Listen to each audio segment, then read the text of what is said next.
Welcome to the Honest Designers Show, your transparent look into life as a modern designer.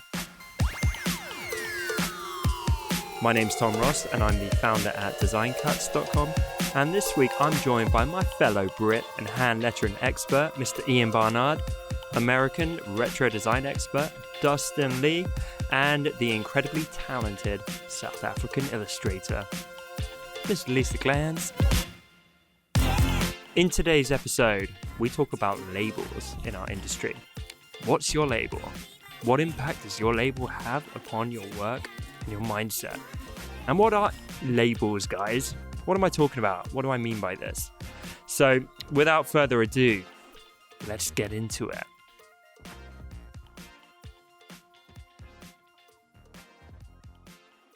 Hey guys, what's up?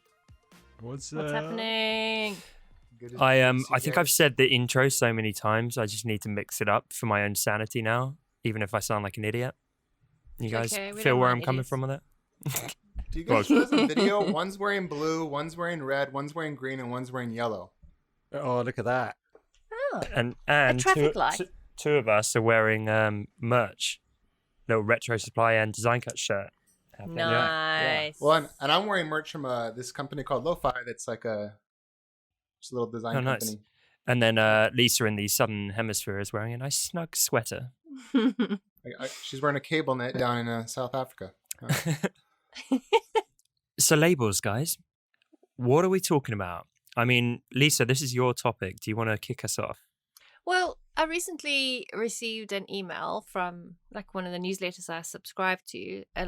She's a copywriter, and she just kind of broached the topic of why she doesn't like calling herself a freelancer, because the minute you say freelancer to somebody, it automatically, implies that you are scraping the barrel. You're trying to find any job you can.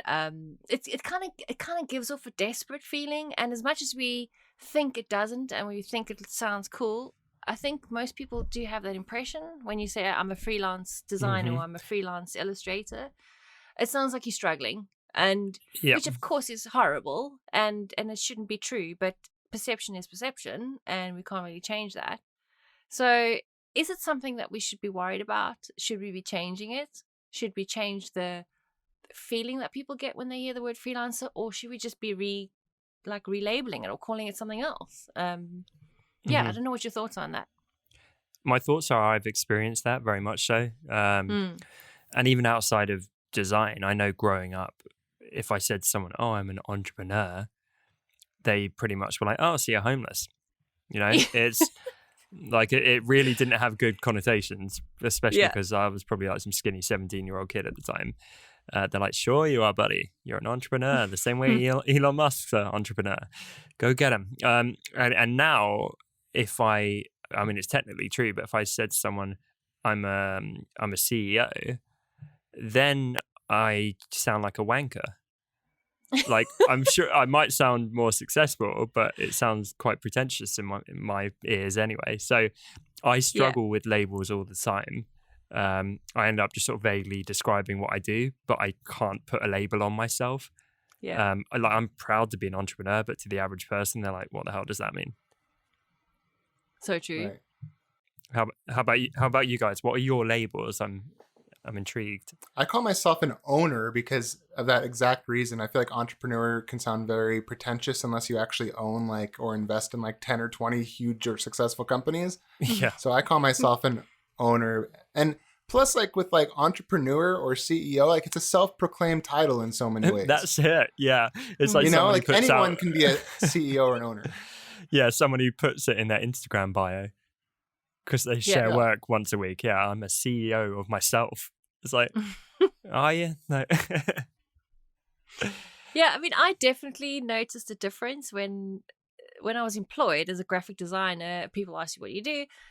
It was so easy for me to say I'm a graphic designer, and everybody go, "Oh, cool! That sounds so cool. What a cool job!" And when I became a freelancer, it was, "So what do you do?" I'm a freelance graphic designer. Oh, okay. So does Cliff, do you need money? Support? Yeah, does Cliff support you? there's definitely there's a difference there, and even for years I struggled to say what I'm doing now. And if somebody asks me, I say I'm an illustrator, and you can just, what is that? Like they look at me like, what does that mean? And if you kind of like start explaining it, and then again there's that whole like pity face. But yeah, it's a difficult thing, because I think you start. What I'm saying is, I think I don't want us creative people to feel bad about our jobs or what we call ourselves, and I think people generally give us that feel impression. Empowered.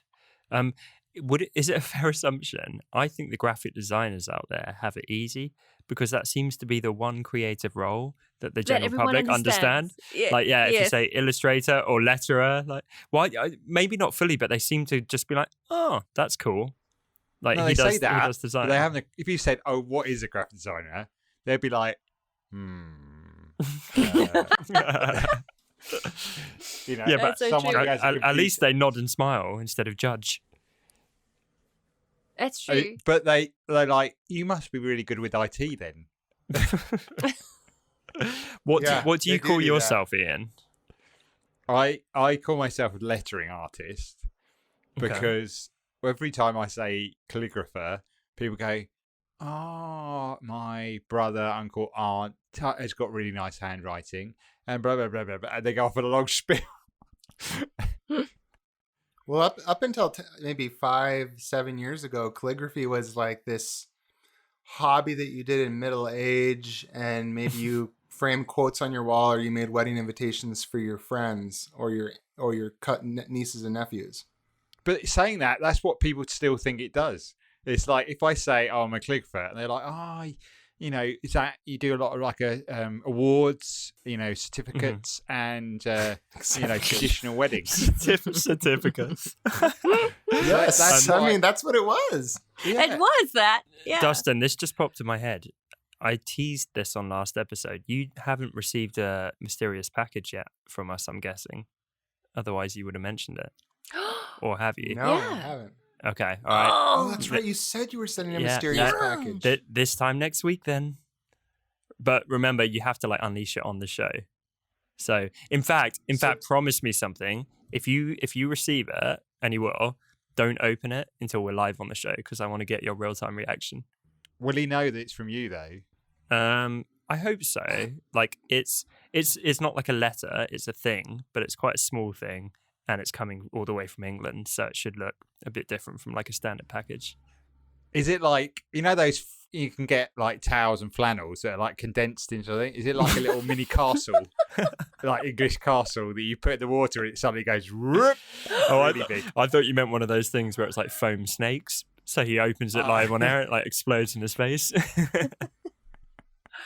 It's not something that makes a loud noise when I open the box, is it? No, I promise it's a nice, like, funny thing. You will enjoy it's not it. It's not like in The Departed or something, like a finger, like in a box or something, like telling me like you better like stay in line. This is the finger of the last guy that didn't stay in line. Exactly. Now you ruined the surprise now. Yeah, I'll tell you what. Why don't you duct tape this finger on your hand so you can email back faster, buddy? That's what exactly. It's going to say. Yeah. Here's an extra finger. Seems like you can't respond quick enough to my emails. Buttface. Oh, that went real dark real fast. Tom has to get you somewhere along the way. So yeah, well, I'll restrain for my thank you until I open the package. yeah, it's cool. But yeah, please open it on the podcast recording. But sorry for the departure there, guys. Back to labels. So Ian, you are a lettering artist. I am who knows what. Lisa, you are an illustrator being perpetually judged. Dustin, that's a long title. You are a it's a big business card. Dustin, you are a company owner. I just call myself an owner, a business owner. Yeah. Oh, that's so vague. Well, typically I'll be like owner of Retro Supply. Like it'll be like in an email. You know, it'll be like Dustin Lee, owner of Retro Supply. Sure. I try to keep it. See, I don't say, because my main income is from my shop, so I don't say that's what I do though, because whenever I say I start going down the road that I sell digital brushes, people just lost, and so and it doesn't really, you know, like got your own shop. That's nice. That's really Yes, nice. but no, but this is what I'm saying. Like, how do we change the perception of the greater public in terms of creative people? Like, I mean, artists have always had this thing of the starving artist and, you know, cutting off their ears and whatever else. But the point is, like, how do you educate the people out there that creative people's work is legit, man? It's legit. I'll give some maybe counterintuitive advice there. Yeah. Maybe it's okay to like have a little humble brag a little bit more. Oh. Because I think would be weird. naturally we are all quite humble. You know, I personally, I think I'm fantastic at being humble. Probably one of the best out there. But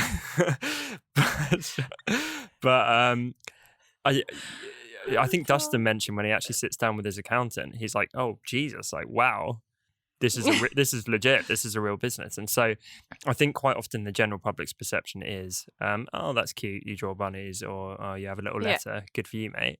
And I'm not saying like show them a bank statement, but I think there needs to be some way of you passionately talking about it and dropping something in that indicates like this is a real thing, without being like completely braggadocious.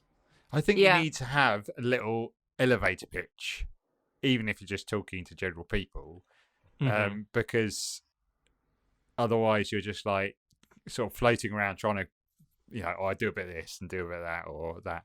And so having like maybe just a paragraph or a sentence that you can say, I do this and this and this, and it explains what you do.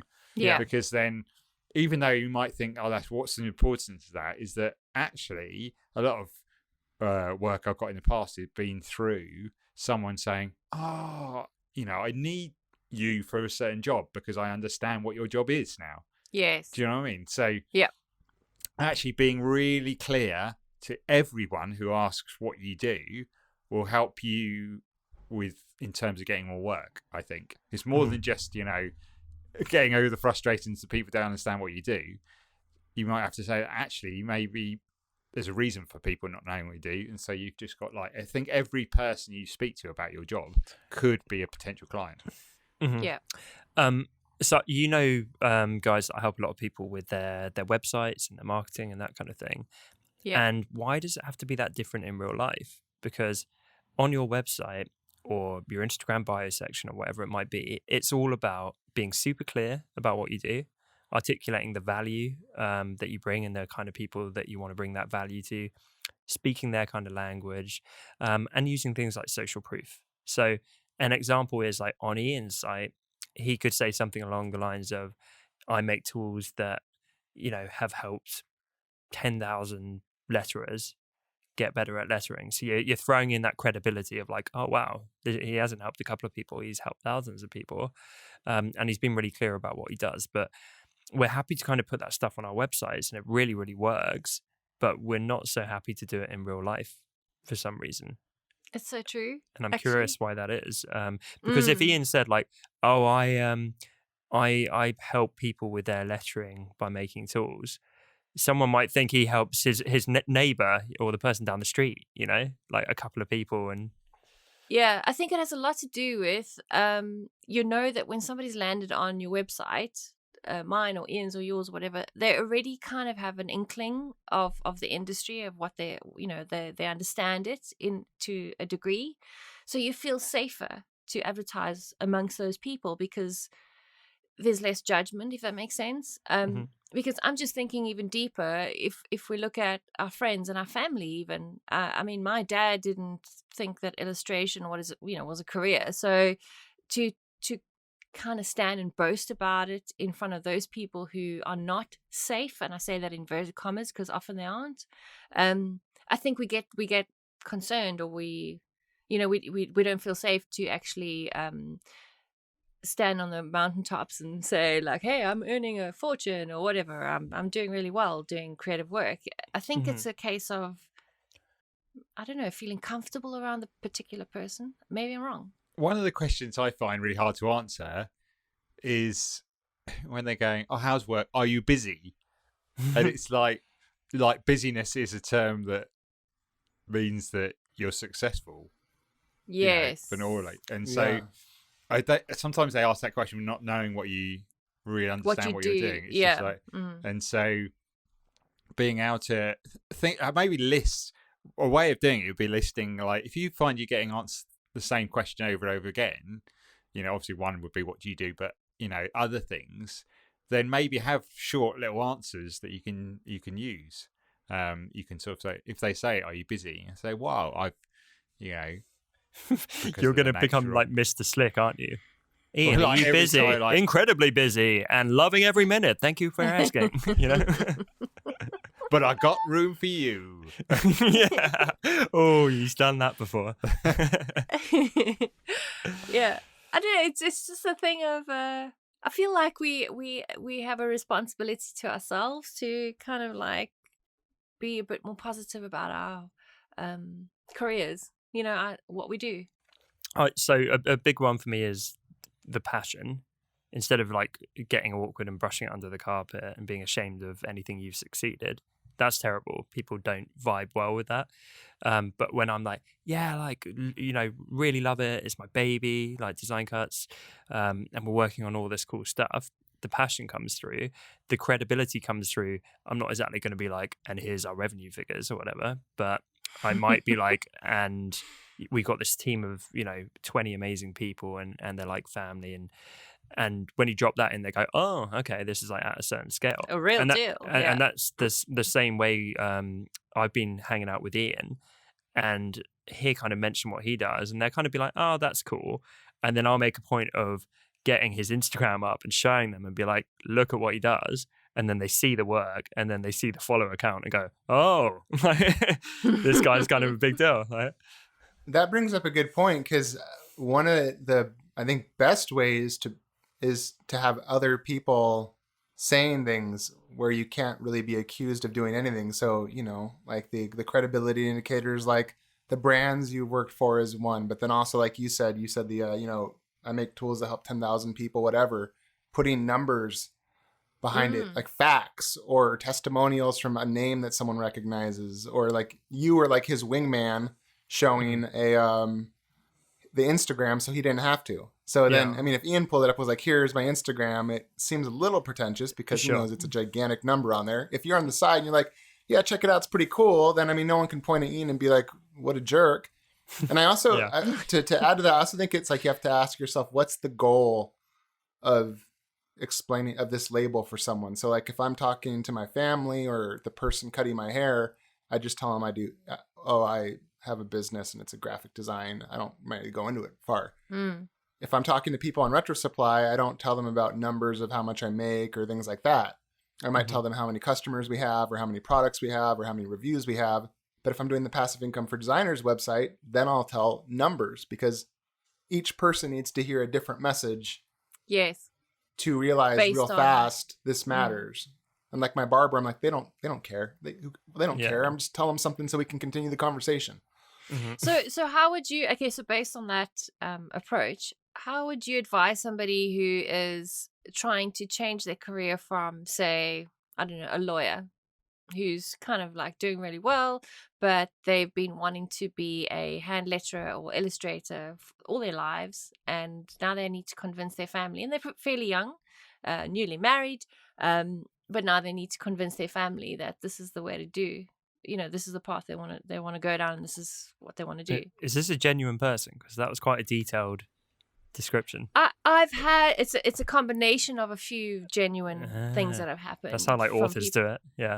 Yeah. So because I think what I'm getting at and why I feel kind of quite strongly about this is because I think even your parents growing up, I mean, not all of them, but a lot of them will steer you away from a creative path because they think it's a dead end. They think it's a loser job. It's a, like you're scraping the barrel. You're always going to be poor. You're always going to be looking for work. And it's such the wrong perception, because people in our world know what is the kind of potential, but those that are not in our world, they don't know the potential. They still think creatives are like, desperate for work and scraping together the last cent. So do you think some of it is like it plays out the truth of it. So if you were the woman who was going to social events and could never afford to buy a drink and looked really disheveled and not put together, that would tell a certain story. But if you're showing up and you're really well put together and well dressed, like you can see when someone exudes like happiness and success, and you don't need to explicitly say it. And so I would like to think people could kind of pick up on that enough that whatever it is you say you do, even if they don't fully understand it, and they might put a label on you, they can see like, oh, she's like a pretty together kind of person. Yeah, but I agree with that. The only thing is, I would say that 90% of people who don't know me personally, like personally, who kind of know me from a social point of view, all think that Cliff carries me and I'm just doing this really? for fun. Yeah. Listen to this show. We regularly talk about the better money. Well, but they but I mean, they wouldn't. But that's my point, because they are not. Can we dig a bit deeper? Circle. Like, what does one of these interactions look like? I'm actually intrigued. To be honest with you, I never correct them. For me personally, it's like a personal inside joke that I have. But so I never, how does it go though? Like, have you got an example? Well, okay. For example, so we'll be in a pub and acquaintances that Cliff knows, whatever, and he's like, they might say, so we hear that Lisa's I hear you're an illustrator, or you're an artist or something. They won't even say illustrator. They'll say, I hear you draw. You draw bunnies. You do. And then I'll say, yeah, it's fun job, and so what exactly do you do? And then I'll try and describe it. My favorite is like I always say, so if you have a wedding invitation and you need like a watercolor flower for your wedding invitation. That does sound so small time. It does, but that's the closest thing I can think of that'll make them go, oh, okay, so like, okay, yeah, okay, I see, I understand, that kind of thing. Mm-hmm.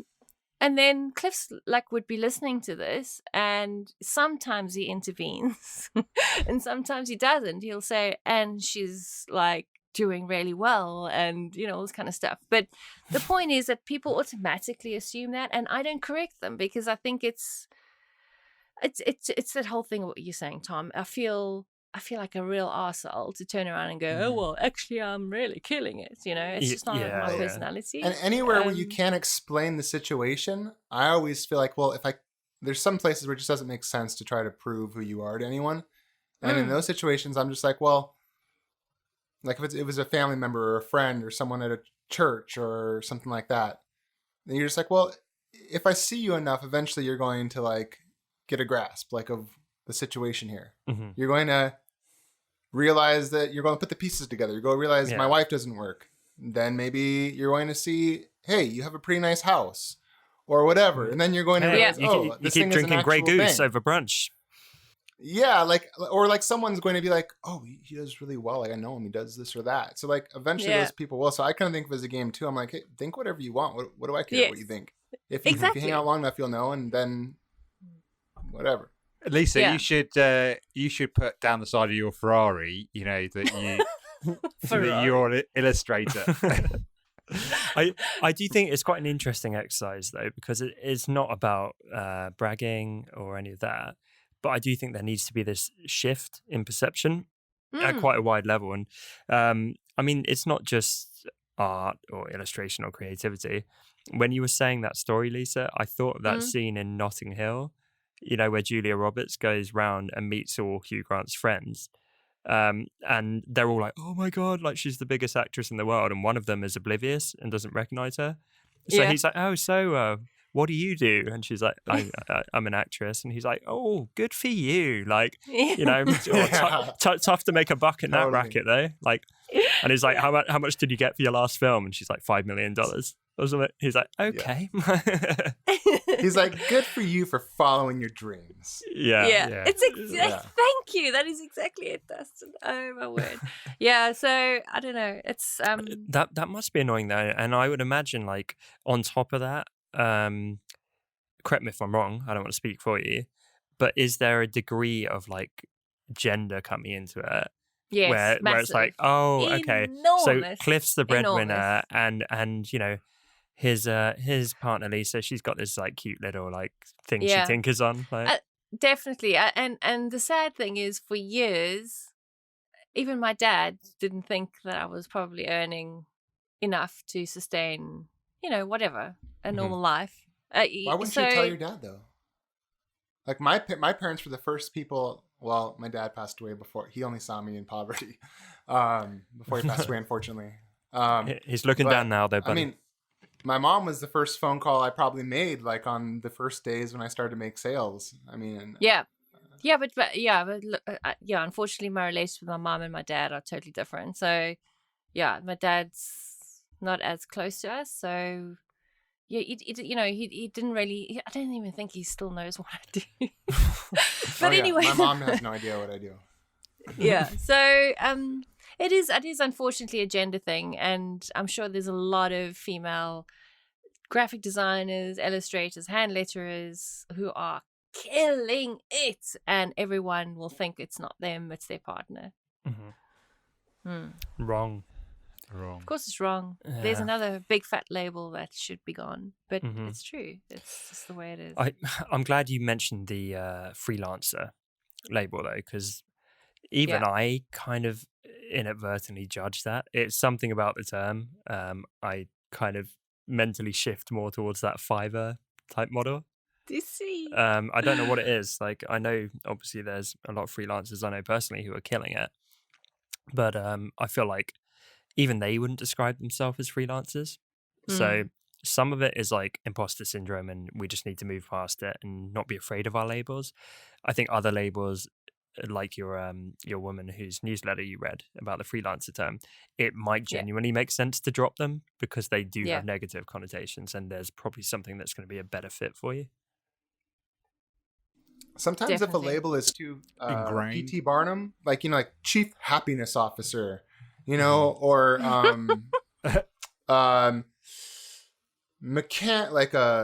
engineer of joyful illustrations, like titles like that make me real nervous, and because I hire a lot of freelancers. If someone has a title like that, I'm like, I don't know if I trust you. Are you trying to compensate for something with this insane title? Like, for me personally, I hire freelancers all the time. If they tell me they're a freelancer, I don't think anything of it. I go, okay, well, what's your website? Let me look. And if I go look at the website and it looks good, I'm like, all right, sold. But then I suppose you're in that ecosystem of design where you know what it is. But yeah, that's a very good point. But yeah, it's not an external member of the general public. But don't you think anyone that's hiring like a graphic design freelancer understands generally what that means? Yeah, they might understand it, but it's their perception. So if you are in a room of two people, the one person calls themselves a freelancer and the other person calls themselves a graphic designer, but they both work for themselves, who are you going to choose first? Ghostbusters. I feel like they has to go together. Like, if you just say I'm a freelancer could be anything in the world. So you'd have to say I'm a freelance graphic designer. If you say I'm a freelancer and you like put that on a job board, no one will hire you for anything what is a freelancer? I wasn't clear. The person knows that they both are creative and they can do the job. But if they're pitching themselves, well, I'm a freelancer and I do this and this and this. Well, I'm a graphic designer and I do this and this and this. Yeah, or make it a senior graphic designer. Yeah. I've never heard of a senior freelancer. I think the label of freelancer does have a little bit of a negative connotation, only because it sounds like you will do anything. That's the only thing. So what are the positive connotations of freelancer? For me, it would be being able to charge more, not having so much of a ceiling on your income, having autonomy and time flexibility and freedom.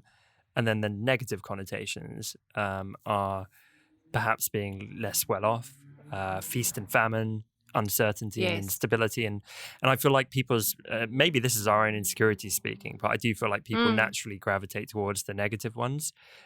Generally, if I've seen people introduce themselves where I've said I'm a freelancer, the perception I get is almost that like head tilt, like, are you okay?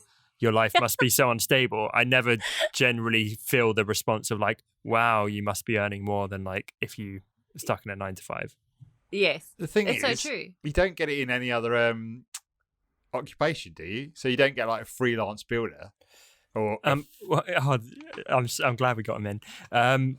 My brother, he's had offers in the past to go freelance as being a cameraman. I suppose it's still in the creative industry, though, isn't it? Like, freelance Yeah. photographer, freelance illustrator, freelance, cameraman. Yeah, I'm talking about like you don't get a freelance Lawyer. lawyer. You don't get a they're all freelance freelance, doctor. aren't they? Well, you kind of Yeah. do actually, because you get law firms and then you get Yeah, but people that go it's about service. what they call themselves. You don't call like accountant a freelance accountant if they're working on their own. They're just an accountant. And they wouldn't call themselves a freelancer. So I guess what I'm saying, because I used to call myself a freelance graphic designer. I mean, that's just what you would call yourself. I wonder where it came from, because over this time, it's become this negative thing. Mhm. Like, why do we? Yeah, I don't know. You want to hear the most like passive aggressive definition ever? So I just like put in freelancer definition. Stupid Google comes back to me and says a person who works freelance.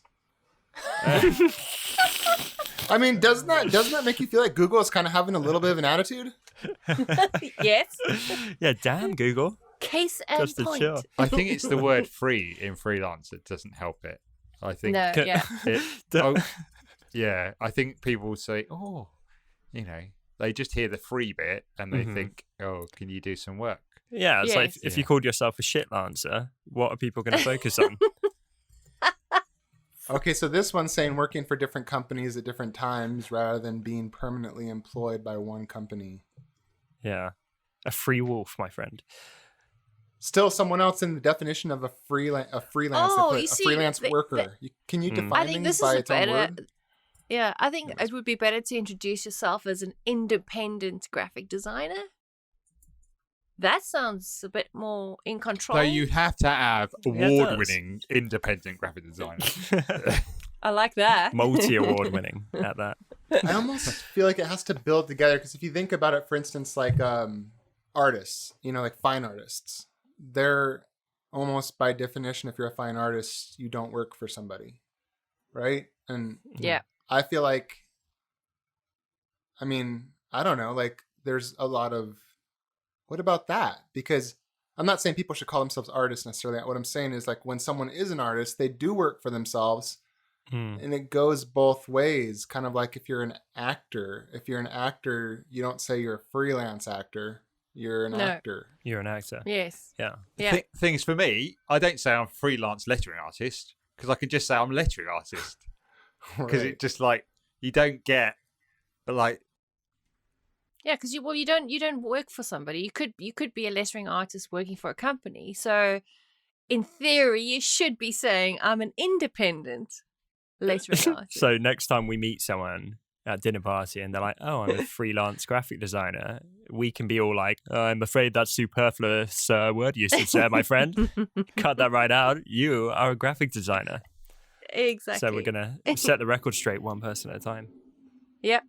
We should. You know what almost makes it work better is if you just say, I'm a graphic designer for insert whatever. If you do that, that The company clears of so me. much up. Mm-hmm. Like, I'm a graphic designer for law firms. Myself? for the I'm a people. I'm a graphic Oh. designer For the people. Yeah. for landscaping companies or eco-friendly whatever. You know, Yeah. if you say that, then it sounds like, well, he couldn't say he does it for these people unless Mm-hmm. He was. he had clients. It's so true. It's so true. So then you're establishing you have clients and who you do it for without sounding pretentious. Actually, that I like links it. really nicely into one of Tom's recent slidey Niching. things on Instagram, Yeah. Mm-hmm. on his personal account. Which one? What, the niche? The one about niching. Yeah. Yeah. It would be perfect. I Yeah, can't so- remember what I put now. A graphic designer for like gardening. Oh, Yes. yeah. You know. Mhm. Yeah, and like I if was you... trying to So- plug. I was I- trying to plug you. No, Tom. sorry, I've ruined that. Thank you, Ian. You did love, ruin love that, you, buddy. Tom. I gave him a carrot killed and he went off somewhere else. You went to try to catch the ball and it just like went past you and hit the grass behind you. Ian, can you say that one more time?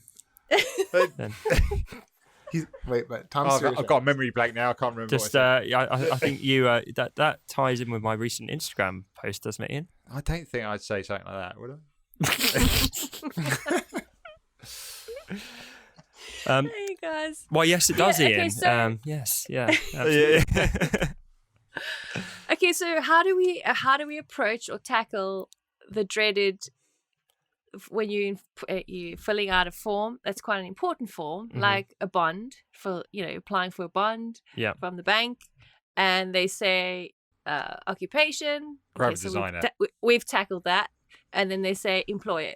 Mm-hmm. And then you go, Self-employed. self-employed, and then as immediate, like big fat red no, denied. Wait, that's not how it works in the U.S. Like you tell them a title and they might scan over it, but typically they want to know how much did you make for the last 3 years, and then they average that out to like figure out stability of income.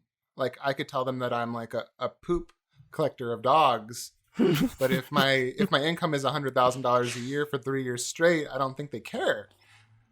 Yeah. The thing is, in this country, you have to prove, like I've got to read, like my mortgage plan ends like in September, October, and I need to get a new one, and I have to fill out a load of forms to sort of get another deal or whatever it is. And both me and my wife work for ourselves, so it's a whole perfect storm. Headache. I mean, I literally the bank didn't want to give me a loan because I was self-employed. You're a freelance illustrator. They were like, right, you've got $5. It does seem like if I was like going to give money out to people and then you said I'm a freelance illustrator, I'd be like, let's see who else comes in the door that we can give money to first. Like, if there's no other options, I guess we'll take the risk. But that sounds real dodgy. Yeah, you crazed drug addict. We'll give you the money instead. Exactly. Like, you don't need any sort of anything to like call yourself a freelance illustrator. There you go. When we're looking at job titles, it just popped in my head. So it was quite like a big, like very nice guy, but quite a big, like skinhead looking guy. He was a good friend of my dad's. And one night we were out and someone started saying to him, they're like, "Oh, what do you do?" And he's like, "Oh, I'm a dolphin shaver." and they were like, "What?" He's like, "A dolphin shaver." And they're like, "But dolphins aren't hairy." And he was like, "Yeah, I'm fucking good, aren't I?" And I was like, "That's the best response I've heard to that." I might use that. That's good. That works perfect. That's a perfect joke too for like if you're like, I'm a unemployed graphic designer or something like that. Then like they're like, oh, there's no work. Like, I've pretty much taken care of all of it. So I'm a recovering graphic designer. Yeah, I guess if you go in negative, they can't judge you, right? Yeah, you Eminem them. I solved that problem. Yeah. Like there was this philosopher guy, I can't remember what his name was, Wigstein or something. He like wrote this book on philosophy when he was in his late 20s or 30s. And then he was like, well, that pretty much solves that problem. And so he just stopped doing philosophy. He's like, it's been taken care of. I mean, he is famous for it, but he literally was like, I've done it. Like it's literally that's like the olden days equivalent of a mic drop. Yeah, he was like case closed on philosophy. And then like 20 years later, he's like, wait, I have a couple more ideas. He did that, then he's like, case closed. There's a meme that goes around England, I think riffing off the English in-betweeners, and the real cocky character who just makes up stuff all the time. He keeps saying like, oh, completed it, about like any computer game. They're like, but it's not even publicly released yet. And he's like, nah, completed it, mate. So it's turned into like a meme for all kinds of stuff now. So it's like philosophy, completed it. Yeah. That's good. Okay, so what are our closing thoughts on labels, apart from, for the love of all that is sweet and merciful, do not refer to yourself as a freelancer? I think make your own title up, but don't make it like what we were talking about earlier. Or just have fun and call yourself something extravagant, and Call yourself a senior technical designer, but just be wary of the acronym on your business card.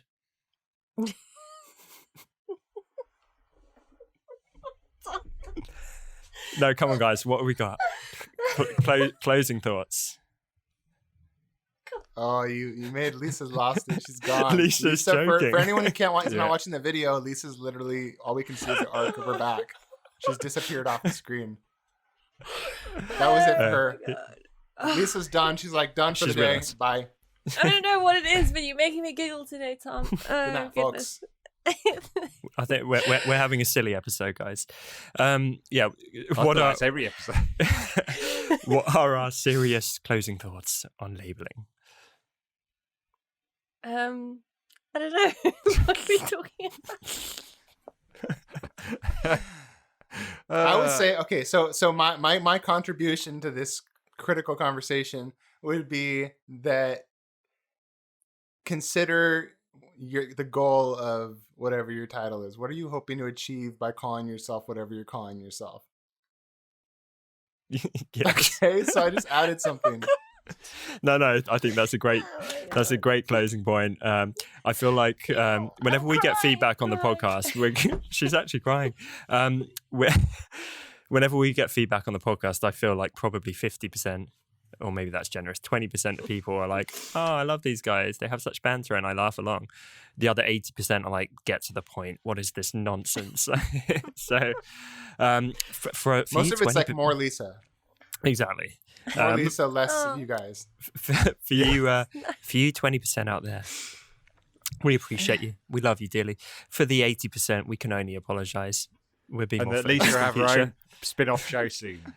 Yeah, exactly. Well, I know this is like bringing us back down the rabbit hole, so let's just jump right out of it after I say this, but it's kind of like when I say that like I'm on a podcast. Kind of feel like this is kind of a big podcast, but like when you tell someone, oh, I got to do my podcast, they're like, Oh, that's so oh, true. really, you do? Okay. You know, like, okay, you big loser. Go to your I haven't podcast. used that yet.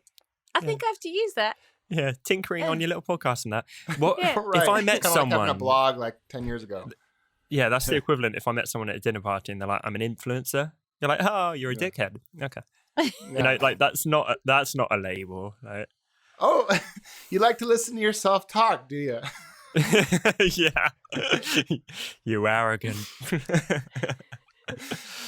Oh, dear. It's not a lie. Okay, so thank you everyone for tuning in today. You lovely listeners. We will see you this time next week, and we hope that this roundabout discussion around labels was in some way helpful. Bye from us. Bye. Cheerio. Thanks so much for listening to this week's episode. As always, you can find full show notes over at honestdesigners.com or find us over on iTunes and now Spotify by searching for The Honest Designers Show. And remember, we're now on social media too, if you search for Honest Designers. If today's episode helped you, then it would mean the world to us if you took just a moment to leave us a quick review over on iTunes, as this is one of the best ways for other designers to discover the show. Thanks again for tuning in, and we will see you next week right here on The Honest Designers Show.